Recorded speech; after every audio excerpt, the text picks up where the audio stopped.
Chapter 12. The love of Christ constraineth. Someone has said, "Why did you go to Africa?" Because love drew me, and love drove me there. I could not help it. The love of Christ becomes the mightiest force in the world to the man who has yielded to it.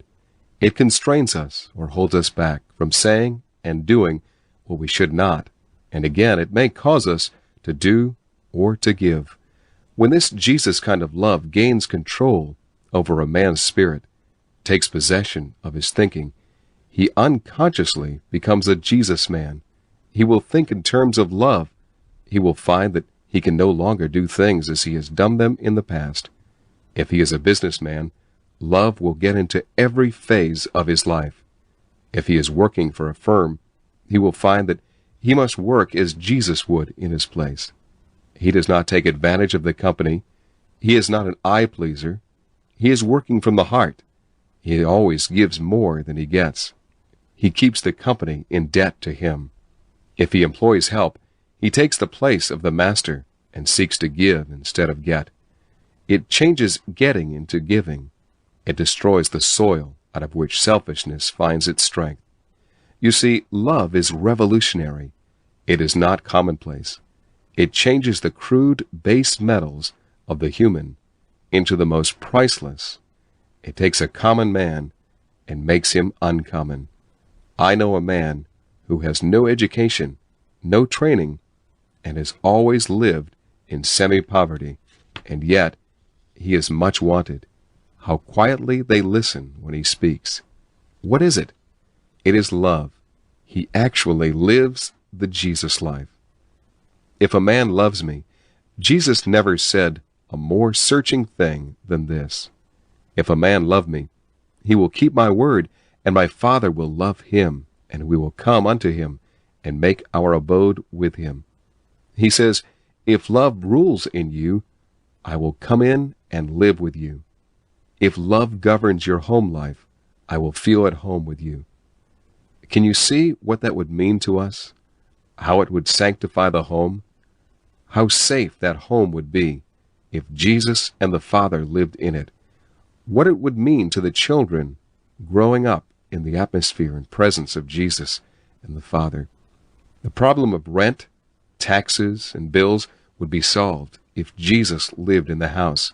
He would meet the bills. We remember when Jesus used Peter's boat that time and talked to the people, how afterward he said, "Peter, did you catch any fish last night?" And Peter said, "No, we toiled all night and caught nothing." The master said, "Pull out into the deep and let down your nets." Peter looked doubtful about the result, but he said, "At thy word I will." And when he let down the nets, they became filled so that it took 2 boats to hold the catch. Jesus paid for the use of Peter's boat. If he lives with you, he will pay your bills. Not only that, but see what it would mean to have the Father God and Jesus with you, how safe the home would be. John 14:21, he that hath my commandments and keepeth them, he it is that loveth me. His commandment was that we should love one another, even as he loved us. He that loveth me shall be loved of my Father, and I will love him, and will manifest myself unto him. He will unveil himself in the Word. You will come to know him as intimately through the Word as you know the dearest friend or loved one. He will unveil himself to you if you love him. He never unveils himself to those who do not love him. He was silent when they stripped him naked and crowned him with thorns. He reveals himself to the lover. Even as the Father hath loved me, I also have loved you. Abide ye in my love. If you keep my commandments, ye shall abide in my love, even as I have kept my Father's commandments, and abide in his love. John 15:9 and 10. Can you imagine what it would mean to live in love? The end of strife, the end of quarreling and of bitterness, living in his love. A husband and wife who live in love would live in a heaven-like atmosphere, wouldn't they? A little child shall lead them. Children who grow up in that atmosphere would never know what quarreling and bitterness meant.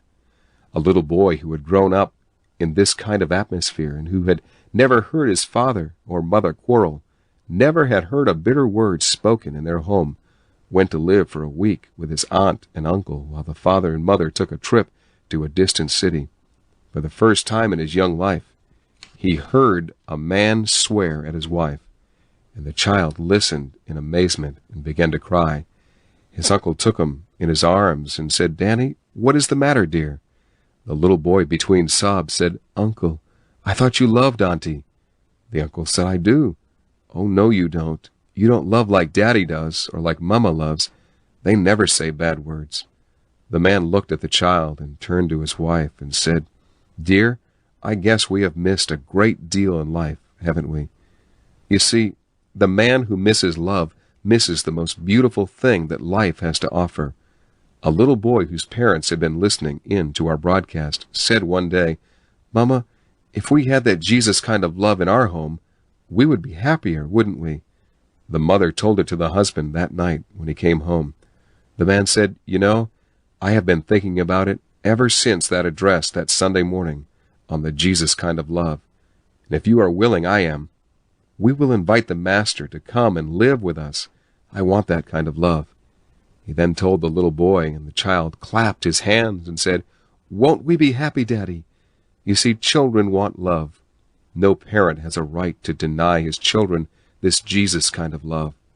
It should be preached from the pulpit until every member of the congregation becomes love-conscious, until it would be impossible for them to quarrel or say unkind things to one another.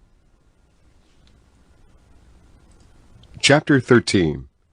Love perfected in us.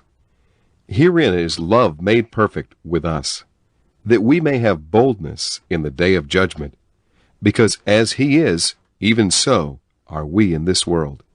There is no fear in love, but perfect love casteth out fear. 1 John 4:17. That is masterful. As he is now at the right hand of the Father, so are we in our earth walk. Why? Because his nature is in us. The great, mighty Holy Spirit, who raised Jesus from the dead, is in us. We are united with him in life, and life is love. We can understand how love can be perfected in one's life. He may never be perfect in wisdom, may never be perfect in knowledge, but one may have love perfected in him. What a thrilling fact! Love so fills us that fear has no place in our life. We have the use of the name of Jesus that has all authority over demons, disease, circumstances, and the laws of nature, so the source of fear is vanquished. Love lifts one out of the commonplace into the supernatural. This revelation of love is given to enable us to face the problems that are bound to confront us in these last days as victors. The book of Revelation shows us how love finally conquers, how the armies of men and of demons are overcome by the Lamb. The Lamb is love. Over 20 times in the book of Revelation, Jesus is called the Lamb, literally, the baby lamb, the helpless lamb. We see how helpless love is, and yet love conquers. Love finally dominates, for God is love. Perfect love. If we love one another, even as he loved us, we will never injure anyone. We will never take advantage of anyone. We will never say anything we ought not to say, or do anything we should not do. He commanded them to love one another under the old law, but they had no ability to do so. Now he has given us the love nature, and it is easy for us to do the things he commands us to do. It is easy for a child to love its parents, because that is natural. This new kind of love has made us natural lovers. We love because he first loved us, and to obey the love law is easy. The old law was called the law of death, because it had a penalty attached to each of the commandments. There is no penalty attached to this new covenant law. The only penalty is that we suffer when we step out of the love life. Every step out of love is a step into trouble. If you will think back over your life, you will find that every mistake you have ever made has been when you stepped out of love or acted out of love. The bitter word you spoke that separated you from someone you loved was a step out of love. Every time we bruise or hurt someone, we step out of love. The love law. Under the first covenant, there were many rules and regulations and many laws given to regulate the lives of the old covenant men, but there was no inward ability to do or obey. In this new covenant, there is only one law and one word: love. That law is to govern man in every phase of his life. We have God's nature in us to enable us to do it. Romans 13:10, love worketh no ill to his neighbor. Love, therefore, is the fulfilling of the law. John 15:9-11, Jesus emphasizes this new law. Even as the Father hath loved me, I also have loved you. Abide ye in my love. If ye keep my commandments, ye shall abide in my love, even as I have kept my Father's commandments, and abide in his love. These things have I spoken unto you, that my joy may be in you, and that your joy may be made full. Living in love, practicing love in everyday life, will lead one into the joy of the Master, and Jesus' joy will be fulfilled in him. We are to love one another, even as he has loved us. When one does this, there is no wrongdoing. No one sins who walks in love. Every step out of love will be a step out of fellowship and joy. It has taken some of us a long time to believe in love, to believe that love is the solution of every human problem, and that every difficulty could be solved by love. Believing in love, 1 John 4:16, and we know and have believed the love which God hath in our case. God is love, and he that abideth in love abideth in God, and God abideth in him. We do believe in love. We believe in the love that God has in our case. We believe that to walk in love is to walk in the highest spiritual realm. As long as one walks in love, he will never transgress against anyone. We are to walk as sons of God. We are to let God live in us as he lived in Christ. He that abideth in love, or lives in love, lives in God, in God's realm. He is living as God would live in his place. He is letting God unveil himself in him. 1 John 4:4 throws more light on this. Ye are of God, my little children, and have overcome them, because greater is he that is in you than he that is in the world. We are born of love. This love of God has come into us, and love in us is greater than any opposition or any enemy that can come against us. As long as one walks in the realm of love, one has constant fellowship with the Father. Love preventeth a multitude of sins. 1 Peter 4:8, above all things, being fervent in your love among yourselves, for love covereth a multitude of sins. A better rendering is, for love preventeth a multitude of sins. Love not only shields the sinning one from your criticism and your harshness, but it also prevents the quarreling and bitterness that would naturally follow if you had spoken your mind, as we sometimes do. Have you ever heard this expression? I gave him what was coming to him. He can't run over me and get away with it. That is not love talking. Love would have suffered in silence. Love would never answer a word. When they had Jesus on trial, it is said that he answered not a word. That was the Jesus way. That was the love way. They accused Jesus of many things, but he was silent. Love won in the resurrection, didn't it? Love will win in your case. The love of the many shall wax cold. Matthew 24:12, and because iniquity shall be multiplied, the love of the many shall wax cold. This is the only time that the word agape is used in the book of Matthew. It is speaking of the apostasy that is coming upon the church, and it is going to be an apostasy from love. Men are going to leave the love realm and go down into the sense realm. They are going to say, it is no use. We can never walk in love under these conditions. Every man has to fight for himself. The moment the church leaves the love realm, Satan gains the ascendancy. Satan gains the mastery over a man the moment he steps out of love. Not seeking our own. Here's the solution of labor and capital. Instead of legislating new laws, we need a revival. Men need to receive this new life. Then they will say what Paul did in 1 Corinthians 10:33. Even as I also please all men in all things, not seeking mine own profit, but the profit of the many. That is the law which should govern us in our economics. It solves every problem. It straightens out all the rough places in the home life. In church work, each man seeking the profit of the many that they may be saved. Paul's ambition was to bring man in contact with Jesus. When he did, and they received the Jesus life and the Jesus love, then they began to walk the Jesus way. Selfishness is like a great mogul engine drawing the long train of human agony and suffering down through the ages. The unhappy terminal will be the judgment. Let's get off the train. Let's get out of that kind of fellowship. Let's live the love life. Live the love way. It is not preaching. It is loving. It is not criticizing. It is loving. It is not new laws to stop sin and wrongdoing.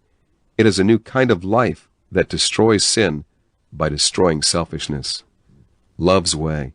Now, we that are strong ought to bear the infirmities of the weak and not to please ourselves. Christ pleased not himself. He gave himself, so we that are strong give not only our money, but we give ourselves. We seek to improve that self and make it a better self. If we have a voice to sing, we will train it and make it a better voice. Whatever gift has been allotted to us, we hold it as a treasure and develop it and train it to make it a better gift. His very strength that he has given to us has been to bear the burdens of the weaker ones. His ability that has been given to us is for the benefit of those who lack ability. There will always be the weak and inefficient. They will be ever learning, but never coming to the realities of redemption. Because of this, we must gird ourselves with love to go out and serve the unworthy and selfish. Give ourselves as he gave himself for us. He did not die for the righteous. He died for the unrighteous. He died for the ungodly. He died for the men and women who have gone wrong, who have nothing to give him but a shattered life. He takes them over and gives them himself. How rich is love in its ministry. One said of another, I don't see what she can do for anyone. She has no money. She has no training, no education. But the other answered, she has love. Do you know, when she laid her hands on that fevered brow, strange quietness came over the patient. The fever left. The patient looked up with a gentle smile and said, I thought it was Jesus touching me. And the one by her said, you are not mistaken. The branch was bearing fruit. Chapter 14. Walking in Love. Walking means daily conduct. As children of God, walk in love, even as Christ also walked in love toward you. How beautiful life becomes when we walk in love. Love is God's flower garden of the soul, filled with music and laughter, kindly deeds, loving looks, little gifts. All these are a part of the love walk. When the mother awakens in the morning, she remembers how she loves. She goes about the house, picking up little toys and playthings here and there. She waits for the lovers that come one by one to gather about the table. She is the queen. The husband father is the king. The children are the loving subjects of their kingdom. What a realm! What a place! Never an unkind word is spoken. There are no selfish acts. Each one is living to make the other glad. The husband carries that atmosphere down to the office. The children carry it to school. The mother lives in it joyously, working and singing the whole day through. The neighbors come in for a little chat. It is hard for them to leave a house of love. They think of their own desolate, loveless homes, and they linger in the Sylvan retreat where Jesus lives. Jesus said, if a man love me, he will keep my word, and my Father will love him, and we will come unto him and make our home with him. John 14:23. That will be a love home, What a place for babies to be born. What a place for them to play and romp and learn to walk and talk and take their place in life's great game, in a home where love reigns. All this is possible. This is not poetry. This is not philosophy. This is the everyday life of the everyday man who walks in love. Love is the reason for creation's being. Man came on the scene because love wanted him. Love gave him birth. This is a strangely beautiful thing. Ephesians 3:17 says, "We are to be rooted and grounded in love." That is so the storms of life will not overcome us. I saw one going through the deepest sorrow. His home had been torn into shreds spiritually. No cyclone ever left a home in more desperate shape physically than this cyclone left it spiritually. I watched the wife. She was quiet and calm. No bitter words left her lips. There was no bitterness in her heart.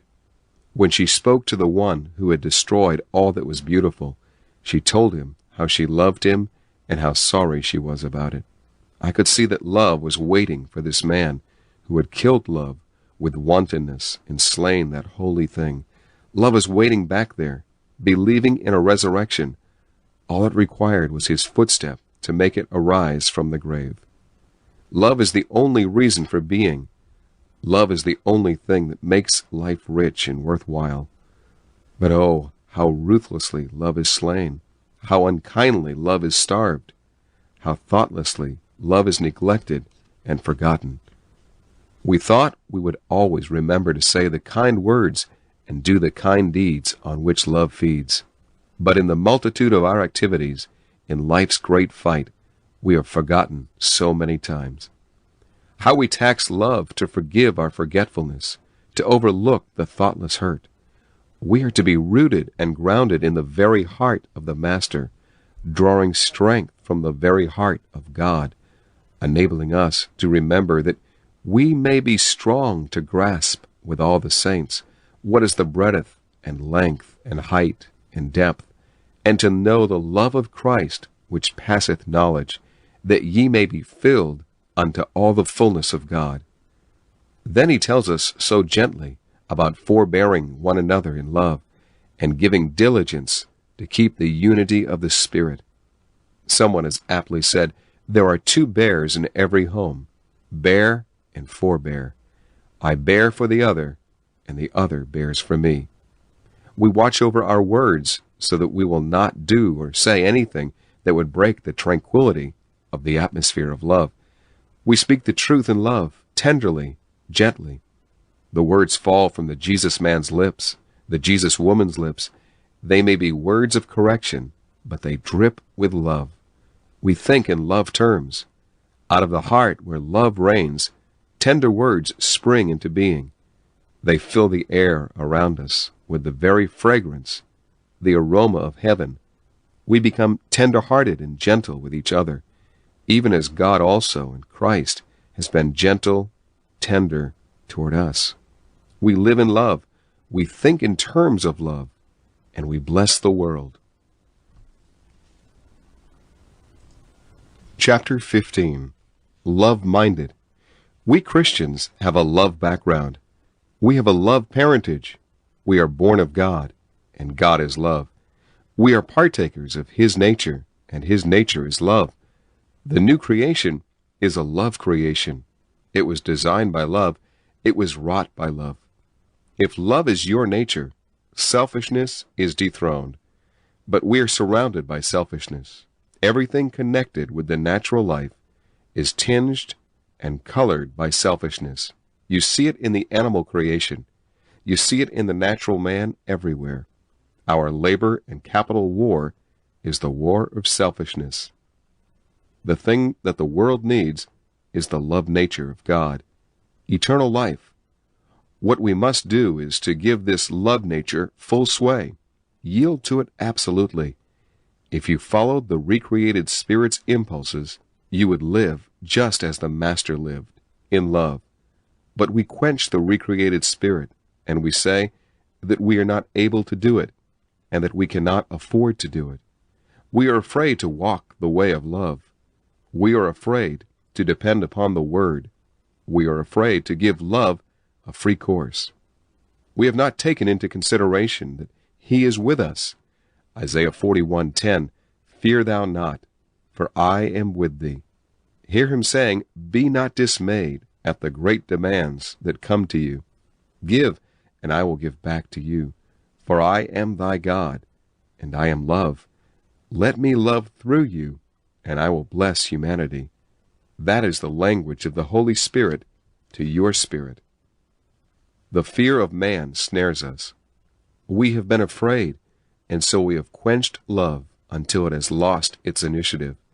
It no longer dares to suggest action. Husbands and wives, do you know there would never be a quarrel in your home if you were big enough to say, "Dear, forgive me. I should not have said that. I should not have done that." After you have confessed your lack of love and have given love its place, you will stop doing the things that break fellowship and spoil the harmony of your home. Remember, wife, you are taking Jesus' place in that home. Husband, you are taking the Master's place. This love life in you, let loose, will solve your domestic problems. I believe that 1 John 4:16 has wrapped up in it the answer to every heart cry and the solution to every problem. And we know and have believed the love which God has in our case. We have believed in love. We have believed that love could not fail. Everything else has failed. Our human wisdom and our human abilities have failed. We have made life bankrupt because we did not dare to give love its place and let love have right of way. God is love, and he that loves abides in God, and God abides in him. Now, if God is abiding in you, then you have in you the solution of the problem that confronts you, if you give him the right of way to solve it. Reasons failure. But if you do as Martha did at the grave of Lazarus, you will hinder him. She said, "Don't roll the stone away. His body is decaying, for he has been in the grave 4 days. Had you come earlier, you could have raised him." Human wisdom, born of sense knowledge, gets in the way and mars the plan. It hinders the work of the recreated spirit. Christ wants to bring deliverance to you, but he wants to bring it in love's way. You want to bring deliverance in reason's way. You cannot do it. You have failed. Your old human love has failed. Your education and your training have been unable to make you a success. If you will give love its place, things will adjust themselves. You must dare to go the way of love. It will be necessary for you to think of yourself as a lover, to see yourself in your home, in the shop, in the school, wherever you spend your time in contact with people, as a lover. Galatians 6:2, "Bear ye one another's burdens, and so fulfill the law of Christ." You see yourself bearing men and women's burdens. You see yourself acting exactly as Jesus would do in your place. You see that with love comes the ability to love and to do the thing that love would prompt you to do. This love will carry you into the supernatural realm where you will do the Jesus things. You had been doing man things, and they were so dependent upon money, people, influence, and pull. But now you have changed it all. You have taken the Jesus way. Sometimes you may feel as though it could not be put over. But you give love right away and see what happens to you. Some people say, "If I had money, I would help the poor." That is beautiful, but if you will not help the poor now, with what little you have, you would not help them if you were rich.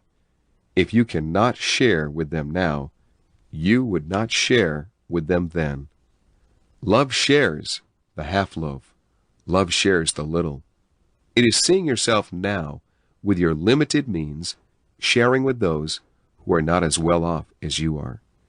You see yourself love-ruled, giving as Jesus gave. It is hard to love hypocrites, but Jesus did it, and you can do it. He loved Judas when he sat at the table, and he knew that Judas had already planned to sell him for 30 pieces of silver. He loved the man who drove the nails in his hands. What Jesus did, you can do, because you have his nature and ability. Chapter 16. Making Love Attractive. We should make our gifts beautiful. We should make giving an art and cultivate it until it outshines the arts of those about us. We should lift it out of duty, out of philanthropy, into the Jesus way and the Jesus reason for giving. We must learn Jesus' technique of giving. Some people give in such a crude, unlovely way, their gift is repellent. Others have learned the secret of love. They have a beautiful technique. Love puts a fragrance into giving and doing that fills the heart of the receiver with joy. How love gives. When love gives, it never pauperizes. Philanthropy pauperizes. Governmental giving is a curse. The man of the world does not always make the highest order of giver. It is better than not giving. But why can't we, as believers, make giving a beautiful and refined art? Love will enable us to do it if we meditate on love. We must meditate on love until our words and actions are filled with love, until our looks are in harmony with our words and our deeds. You can give, but your eyes will condemn. You can speak loving words when the tone in your voice is so sharp and ragged that it tears and wounds. I have known husbands and wives to give in such a way that they curse in their giving. They throw it at the person as they would throw a bone to a mangy, ugly dog and say, "There, take it." Many a child has been cursed in the receiving from its parents. Some people's giving is like soggy, heavy bread. You must eat it, but you do not enjoy it. There is no need of giving like that. You can give as Jesus gave, but you must put real thought into it. Give it as much thought as you do to your business to put it over. I know a businessman who had worked night and day to put his business over, and then after success had come, he had to work night and day to keep the thing running. But in those years, he had forgotten to love. He loved the woman he married, but he paid no attention to her. He did not have time. At first she pitied him, but as years went by, she grew lonely and heart-hungry. Their children were neglected by their father. He gave them plenty of money, scolded them properly, found fault with them, but he had never put any love into the home end of his business. This man confessed after he had become a millionaire that his money did not satisfy him, because he had no home. He had a house, a magnificent one. He had sons and daughters, but he had no love. There is a home end to your business. Unless you put love there, it will fail and break down. Chapter 17. The Message of the Cross. The cross was love's method of war on sin. The cross was love unleashed, let loose, set free from every anchorage. It was love becoming weak and love accepting defeat. Sin slew the Son of love, and nailed him to the cross. That cross was the symbol of Satan's victory, triumphing over God and over love. Satan had seen Jesus made sin. He had seen God turn his back upon him. He had witnessed the tragedy of eternity. He had seen the dead Son of love nailed to a cross. The cross was love's way to the throne. When Jesus said, "I am the way," no one dreamed that the way was the way of a cross. No one can understand it from the Father's point of view. The Son was made sin. It was the Lamb on a cross. Then the cross was love's way of conquering sin, of conquering Satan and setting man free. The Lamb of Revelation is the same Lamb that hung on the cross. He conquered sin by love, conquered the world, led by Satan by love. No one dreamed of the empty tomb and of Satan's defeat when they saw him hanging there on the tree. That cross was the symbol of defeat and failure, of every dream of the men who had walked with Jesus. It was the climax of misery, the very crown of agony. That crown of thorns placed upon the brow of the Master seemed a fitting climax to the tragedy of the ages. The man that hung on the cross is yet to be crowned King of the ages, and the people who take up their cross An untrimmed, thorn-covered cross, a brutally heavy cross, may be climbing up their Golgotha, because they love him, because they had rather suffer than to run. They would rather endure than to fail. The cross folk are a strange folk. They are the lamb folk. They are the folk who will join in his coronation. They can use no carnal weapons. They cannot use reason's method. Satan seems always the victor. We often seem defeated, and yet we are winning all the time. The senses can see only our defeat. Our hearts know we are conquering. This cross message is a message to us. Jesus said, "If a man love me, he will take up his cross and follow me daily." That is discipleship. The cross may be heavy and the burden beyond our ability to carry, and yet somehow or other there is an unseen strength pouring into us. We bear our cross daily. Our cross does not save us. It is Christ that saves us. We do not bear the cross to make us good. We have the goodness, and that is the reason we bear the cross. Bearing your cross will lead you into a deeper trust in him, a finer steadfastness. Your cross may be a person that makes life hell for you, and yet you bear the cross for Jesus' sake. Your cross may be circumstances that imprison you, and yet in the prison you crown him Lord, and you rejoice that you are able to bear the cross within the prison of circumstances.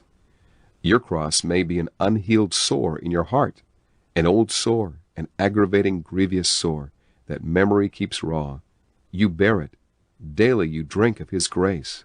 Daily you feed on the bread of the mighty and are strong. Your cross may be a dead love that you cannot bury. God help you. A dead love that cannot be buried becomes an unseen, an unknown cross. It is a hard cross, but there is grace to bear it, and every cross bearer is a winner. Your cross may be a cherished dream denied. You saw what you could have been, but you stayed by the stuff and let others go. You turned your dream into prayers for others, but you will win. Just remember that following the cross leads to the empty tomb, the triumphant resurrected life, and following from the cross and the empty tomb, you go to the coronation. If you have had your cross, you will have your resurrection out of the agony of the cross into the risen life with Jesus Christ. Chapter 18. Some love facts. You will need love more as you grow old. Then store it up, hoard love, until when the hour of need comes, you will be able to draw on it. Then you will have it. Real love will destroy all that is unreal. Shame cannot abide in the light of love. Selfishness is destroyed in the heart when love takes over the life. Self-preservation is the first law of selfishness. The preservation of others is the first law of love. Only love made it necessary for God to give his Son. Love drove him to give Jesus. Love drove Jesus to give himself. Love is the propelling power that makes us care for the needy and the weak. The strong, according to the love law, must bear the infirmities of the weak and not please themselves. Selfishness is the mother of practically all our miseries. Most of our tears are born of selfishness. Love makes one light-hearted, companionable, and helpful. The Jesus kind of love is God's cure for every ill. Love lifts one out of the realm of the senses into the realm of the Spirit. God's supermen. The reason love has made supermen of common men is that God is love. When God's nature gains the mastery, one begins to act like God. It is impossible for the man who has never been recreated to love with this new kind of love. This new love is bound to make the most mediocre person unusual when it becomes the Lord of his heart. Human love is the most beautiful flower that humanity has naturally, but it is a poison flower. It has caused heartaches, the divorces, the broken homes, the wrecked families that disgrace our civilization. The Jesus kind of love has never broken a home. It has never wrecked a life. It has never made a criminal out of a single child. This in itself should awaken thinking men and women. The moment that one becomes love-minded, he becomes broad-minded, God-minded, humanity-minded. He sees the need. His ears become attuned to catch the sigh and to feel the sob of the broken hearts around him. When we become love-minded, we actually take Jesus' place. The teaching of love in the Gospel of John cannot be understood until one has received the nature of the Father. John 15:9, Jesus said, "Even as the Father has loved me, I also have loved you. Abide ye in my love." He wants us to live in his love just as you have lived in the love of that man or that woman. He is living in the Father's love, and he wishes us to live in his love. If we live in love, we begin to bear the fruits of love. The fruit of love will be in the actions and the conduct and the words that are born of love. The days of hating, of jealousy, of bitterness and revenge are past. A new order has come. A new day has dawned. It is the love day. A woman said, "I cannot make you understand the transformation that has come into our home." There was always irritation and friction. This brought out sharp words, sometimes much bitter thought. But since we received eternal life, there has come a tenderness, a beauty of life, and a sweetness of expression that has affected the children, as well as my husband and myself. We are living in a love realm. The other night my husband said, after he had been home a little while from the office, "How beautiful our home has become, because each one is making a contribution of love." The children are more thoughtful. They feel the new sweet atmosphere of love, and they respond to it. Mother is different. Daddy is different. A little boy once said, "Daddy, I wish you would love like Mr. Kenyon told us over the air this morning. That would make Mama and me so happy." This Jesus kind of love is the answer to the heart cry of childhood, of youth, of manhood, and of old age. It will take the bitterness out of the heart and soften the lines of the face. It will make the husband and wife more than content with their own home. This love is a home builder and a home preserver. This is God's method of protecting marriage. This is God's method of protecting childhood and motherhood. When the Jesus kind of love gains the ascendancy in the hearts of husband and wife, no other law is necessary to preserve the home. Chapter 19. Blossom like the rose. The wilderness and the dry land shall be glad, and the desert shall rejoice and blossom as the rose. It shall blossom abundantly and rejoice with joy and singing. I never knew what this verse meant until recently. It is messianic. It belongs to Christianity. What is there in Christianity that will make the wilderness, a dry land, to rejoice and the desert to blossom as a rose? It is the new kind of love that the Master brought to the world. It is the miracle of Christianity. It is the most amazing feature of the Christ life. It has been the most outstanding challenge to sense knowledge. The thing about Jesus' life that awakens thought is not his miracles. It is something else. For the want of a better word, we have called it love. But it is not love that can be measured by human love. It was distinct. It was different. God is love, and Jesus was God manifested in the flesh. Jesus manifested this love which has gripped the heart of the world. Jesus' attitude toward men and his death on the cross illustrate this new thing. Every revival of Christianity has been characterized by an outflowing of this love. The old human love is based upon selfishness. It can easily turn to hatred, jealousy, bitterness, and murder. But the very provocations that would make the old love turn to bitterness make the new kind of love more beautiful. It seeketh not its own. It bears with all kinds of persecutions and bitterness, and never sinks to the level of its provocateur. In these hard days through which the nations are passing, this new kind of love shines out as a beacon, inviting to a higher and better civilization. It lifts us out of the sordid life around us. It keeps us above the strife and bitterness of contending selfishness. The war among nations is but selfishness coming into full bloom. The war between labor and capital is selfishness gaining the control of the hearts of men, selfishness becoming the master passion that rules the hearts of men. The Jesus kind of love would eliminate war, destroy selfishness and greed and bitterness of classes and the masses. It would solve every economic problem. Where this Jesus kind of love reigns, there would never be a strike. Where the Jesus kind of love reigns, there would be no more lawsuits. The halls of justice would be turned into meetings of praise and fellowship. Where the Jesus kind of love dominates, divorce never comes. Jesus brought a new kind of love to the world, fresh from the Father's heart. It cannot be imitated. It beggars a definition by words. Its best definition is Jesus Christ himself.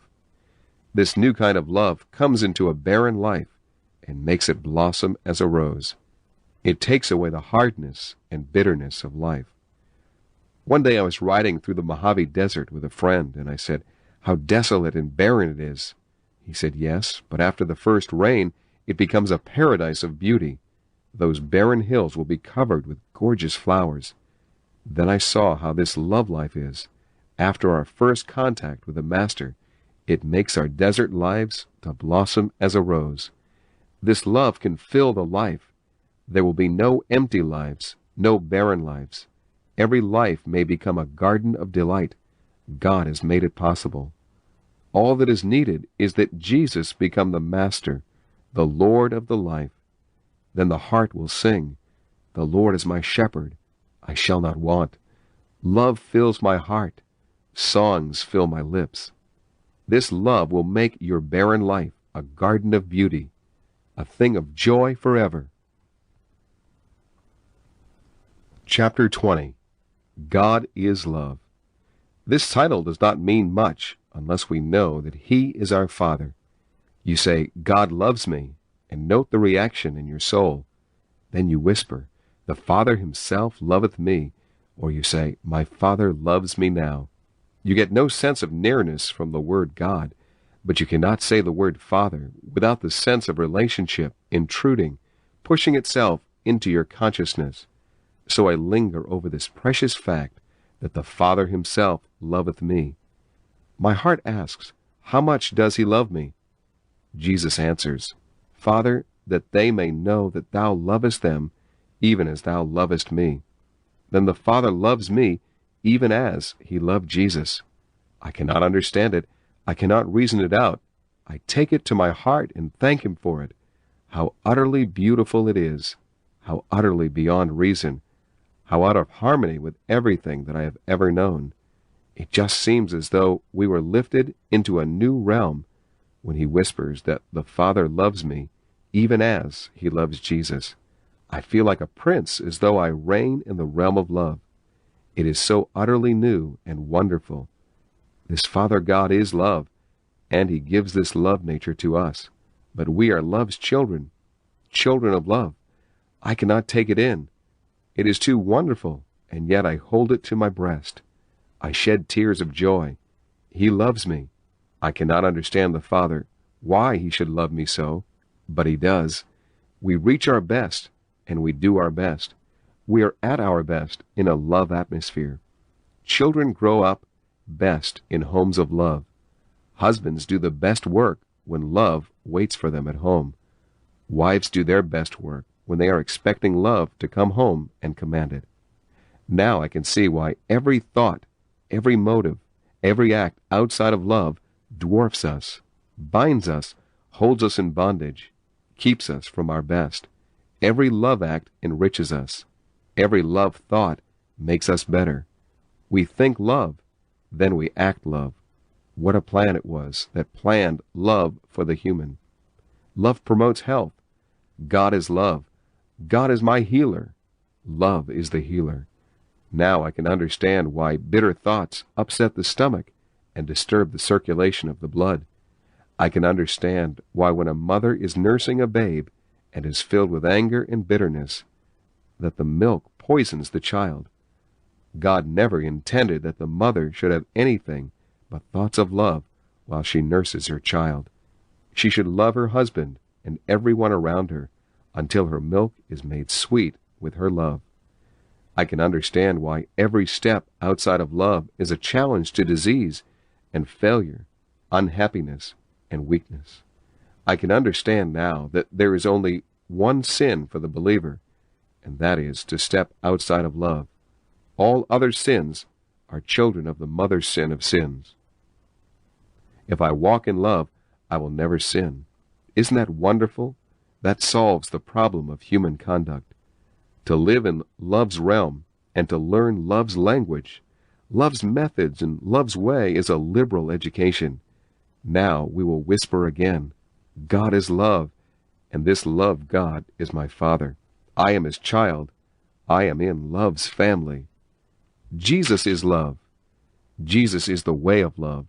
Where we walk the Jesus way, where we walk the love way. Jesus was love in action, love in manifestation. I will be the same. I will love him. I will walk with him. I will introduce him to the world in my daily life. For God, my Father, is love. Let love words reign. Learn to think in terms of love. Learn to give in love so that the background of your life, the mother of your actions, is love. This Jesus kind of love. Get love's language. Learn it. Let it displace the language of the world. Sense knowledge has ruled us. Now the Jesus kind of love language is to displace it.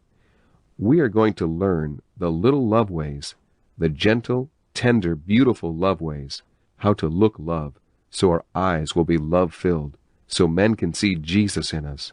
There will never be any more of those little hate acts, selfish acts, bitter acts, or words. All will be tender and beautiful. We are going to take our words, all of these sense knowledge words, and put them to soak in love. Then, when they come forth and leap from our lips, they will have the fragrance of love. They will have the beauty of love, the gentle tenderness of love.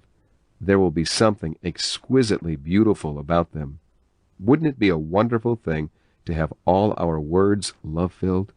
So many words are hate-filled, but we will have just love-filled words. We will send them out on the air. My voice has been heard over the radio, sometimes 1,000, 2,000 miles away. One day a person picked up my voice way over in the state of Maine. It came in as clear as a bell, nearly 4,000 miles away. Oh, how important it was that morning that those words should be love-filled. They traveled so far through the cold, bleak, icy weather in the northern part of Maine. Warm words, tender words, Jesus-filled words. In other words, to do this, you must be a Jesus kind of lover, that seeketh not its own, does not try to rob anyone, just a lover. Wouldn't it be beautiful if we could get the love habit? Our conversation be a conversation that was just born out of love, that had all the dainty, beautiful little tricks of love, the delicate intonation, the sweet, beautiful love words blended with love thoughts. Jesus would be manifested in us, wouldn't he? In our daily walk, in our contacts with men and women, it would be love in action. We are Jesus folks. We must live the Jesus life. We must let this love life live in us as it lived in Jesus. Jesus represented the Father. Now we will represent Jesus. We will let love reign as a queen in our homes. How beautiful it will make them. We are going to let the Jesus kind of love reign as a queen in our hearts until every thought that is born there will be born of love, and every thought that is transformed into words will be love thoughts, going out through the medium of love words to bless and to cheer and comfort and help. We are going to let love reign over our reason. We are going to make reason become the servant of love. This may be hard because reason is so self-assertive and so hard to yield, but it must yield to love. We are going to let love reign in our business, until men can feel it in the office. Office help will work better in an atmosphere of love than they do in an atmosphere of hate. You will get more done in an atmosphere of love. So today, we are going to let love rule us in every way. All we think and do and say will be born of love. Chapter 21. We are sons of love. Christianity is a divine human love affair. We are born of love. We have received the love nature of God. This makes Christianity utterly different from every other religion in the world. It is not a religion. It is a love nature imparted to man. It is man rising to the height of this love nature. It is lifting man out of the normal realm in which the human race has been since the fall into the realm of God. It makes us as different from the world as was the man Jesus. This has never been clearly taught by the church, yet it is the heart of everything. Jesus is the head of the new creation. The love law that he gave was to rule it. By this shall all men know that ye are my disciples, if ye have love one to another. This is the new love commandment, the new love law by which we are to be governed. Jesus is the love Lord. He is the Lord of this new creation. A new commandment I give unto you, that ye love one another. By this shall all men know that ye are my disciples. This is the badge by which the new creation is known. It is the badge of conduct. It is not like a gold badge worn upon the lapel of a coat, but it is a life. It is acting like Jesus. This is not dogma or creed. This is Jesus in daily life. Philippians 2:14 and 15, do all things without murmurings and questionings, that you may become blameless and harmless children of God, without blemish, in the midst of a crooked and perverse generation, among whom ye are seen as lights in the world. We are blameless and harmless sons of God. We are lovers, different from other men, because of love at work in our daily lives. 1 John 1:5, God is light. God is love. Love is light.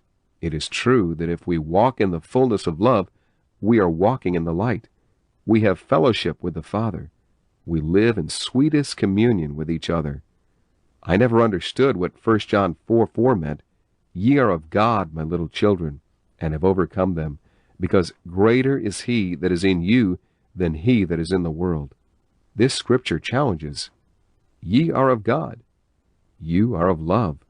You have overcome them by love. Greater is the love God in you than the hate God outside. Love's dominion, this strange new relationship with God in us as a lover, makes us as gentle and thoughtful as Jesus. Jesus was the gentle love miracle. We have the gentle love miracle in us, loving through us, living in us, reproducing himself in us. This life is heaven's light. It is letting Jesus loose in us. It is translating the Jesus life into daily life. It is Jesus set free in us. It is not a theory, not a creed, not a religion. It is the real Jesus thinking through us, acting through us. It is the love Lord in us, unveiling himself. Jesus, the lover of old Galilee, loving and living his life in me, meeting men's needs with Jesus' deeds. Yes, Jesus is loving through me. The great lover is in us now. He is living in us now. It is no longer I that live, but Christ liveth in me. Jesus is the lover unveiled in a believer. Greater is the lover in you than any force from without that can touch your life. Then we can trustfully say, I am of God. This greater one is he who burst the bars of death asunder and broke Satan's dominion. He is greater than the confusion in your heart or home. He is the absolute monarch of the heart of man. He is love's dictator, ruling in love in us. Love's peace. John 14:27. My peace I give unto you, not as the world giveth, give I unto you. His presence in you is your peace and gentle quietness. Ephesians 2:14, for he is our peace.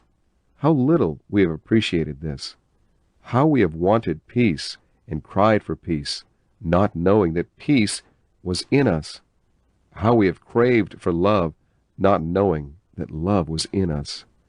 How we have longed for faith, not knowing that Christ was living in us. Jesus is faith itself. That peace is greater than the restlessness of the world, the restlessness of your heart and mind. The God of rest is in your heart. He is the God of all quietness. 1 John 4:7 and 8. Beloved, let us love one another, for love is of God.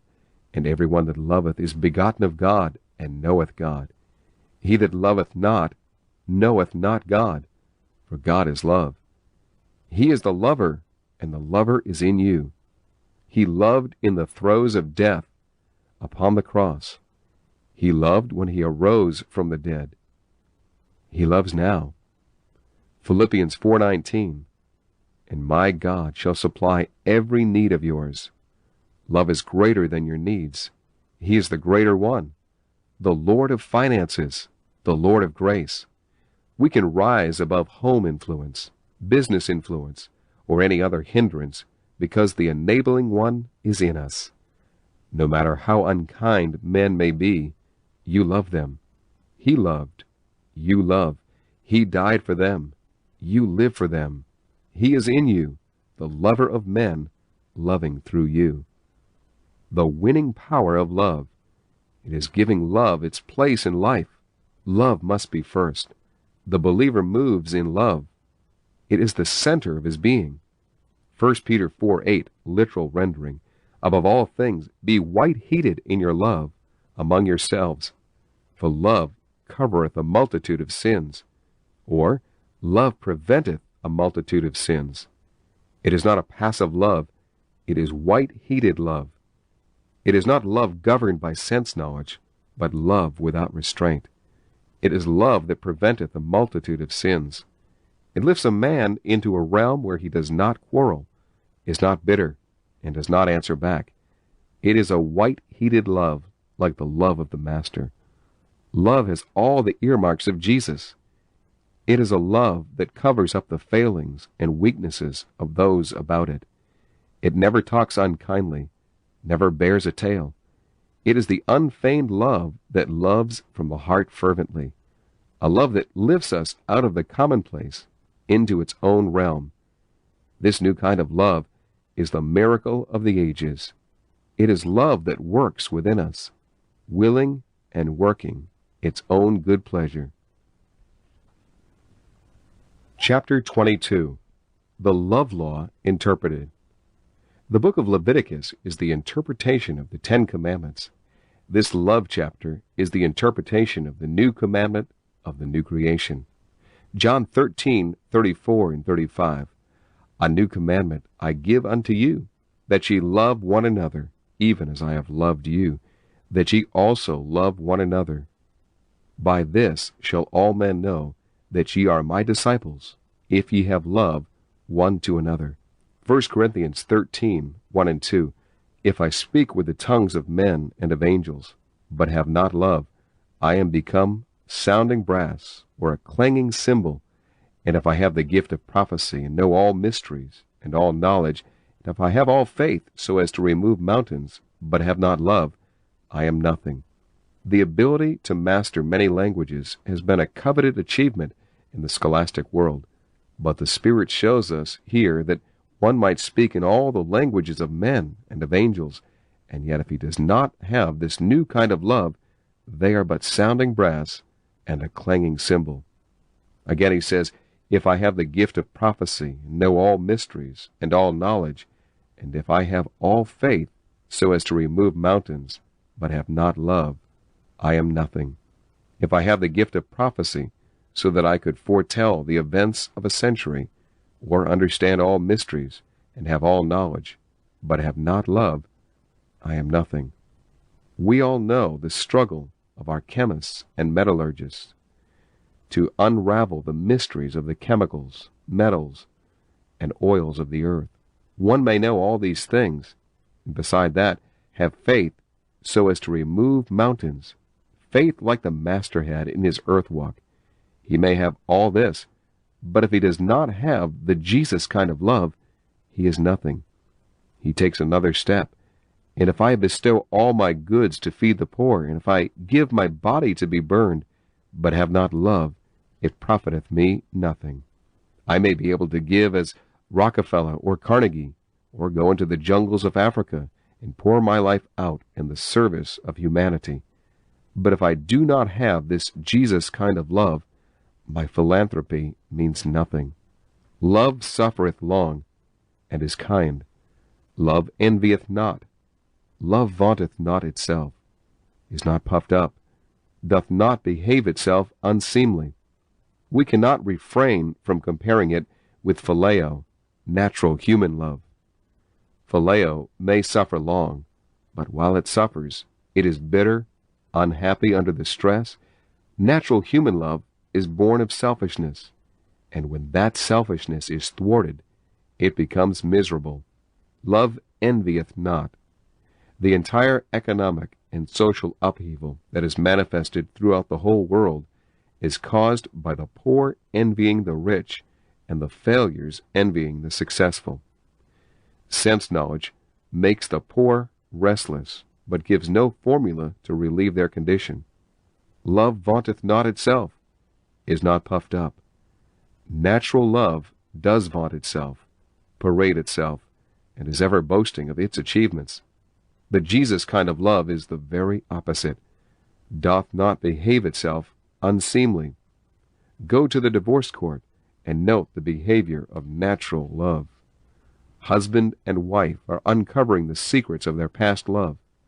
Now filled with bitterness, selfishness, and hatred, they war against each other. Go into the modern home and witness the unhappy condition, how the husband and wife quarrel before the children, how unseemly natural love acts under provocation. Seeketh not its own. Selfishness is eliminated. Wilson's translation says, seeks not what belongs to another.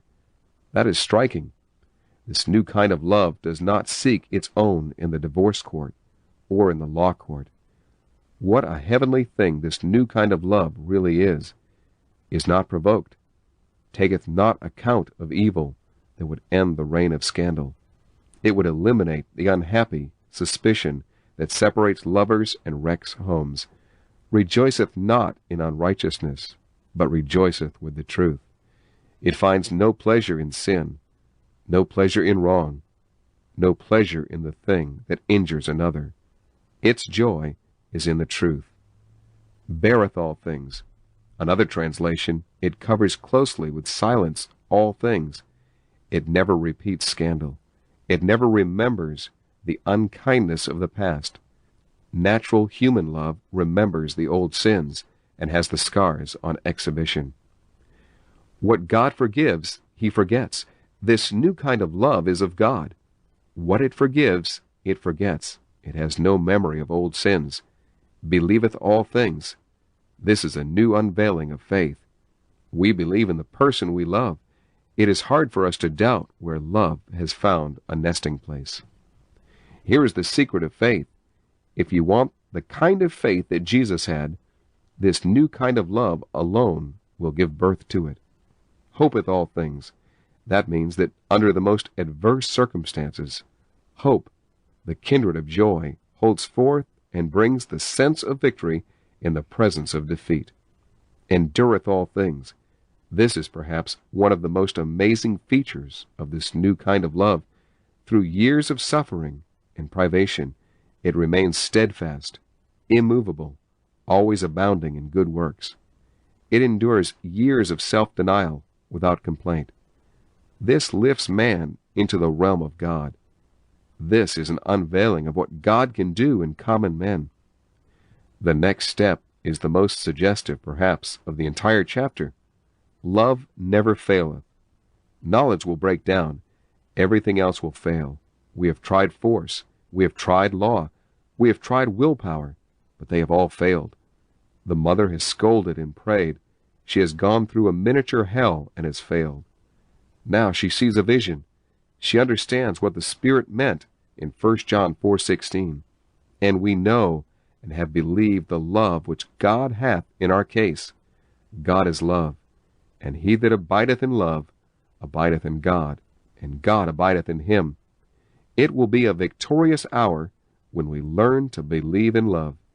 It is something that lifts us into a realm above the senses, where we trust in an unseen force.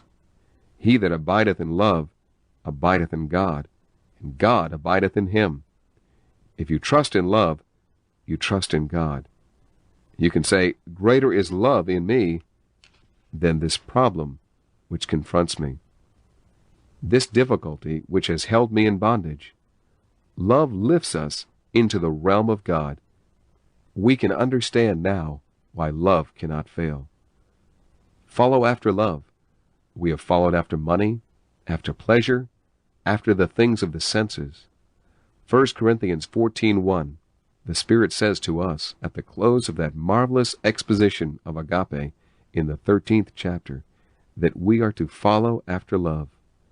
God is love. Then it is following after God. We will go where love leads. We will do what love suggests. That is the way Jesus lived. He followed after love. That was the way Paul walked. He followed after love. Many another voice called, and many another road beckoned, but his path was love. Jesus' path led him to Calvary. Your path may have a Calvary conclusion too. We set aside the things that we once craved for love's sake. For we are going down the path of love. It may be thorn-filled, or it may be strewn with roses, but we will follow after love. If it is service in a foreign field, we will follow after love. If love beckons us to go to the slums of our city, we will follow after love. We know no other path. We know no other way than the love way, the Jesus way. We can hear him whisper, "You that are strong ought to bear the infirmities of the weak, and not to please yourselves." Romans 15:1. Christ pleased not himself. He is your life pattern. It works. There is a love that can stand the test of modern life. There is a love that will enable us to love the unlovely and the disagreeable and the hateful. There is a love that will lift us up into God's class, where we love the ungodly and the unworthy. There is a love that will make us just like the Master, so that we would not only live for men, but also die for them. There is a love that will enable us to love them when they are doing all they can to injure us. There is a love that will whisper, "Forgive them, for they know not what they do." Yes, there is a love. If you are a new creation, you have found this new kind of love. How it works? Yes, this new kind of love works. It can be trusted to do the things we declare it will do. It is God's nature gaining the mastery in our lives. And wherever it gains the mastery, it works. It makes hard, bitter men gentle as Jesus. It will take a man like Saul of Tarsus and make him like Paul. It will take men out of the lowest depths of the slums and lead them into the pulpits, where they will lead multitudes to Christ. It is the miracle of modern days.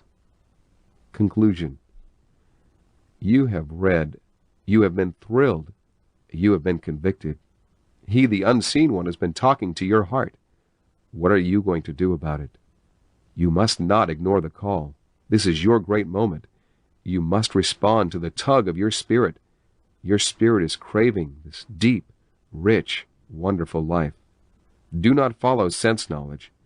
Give your spirit right of way.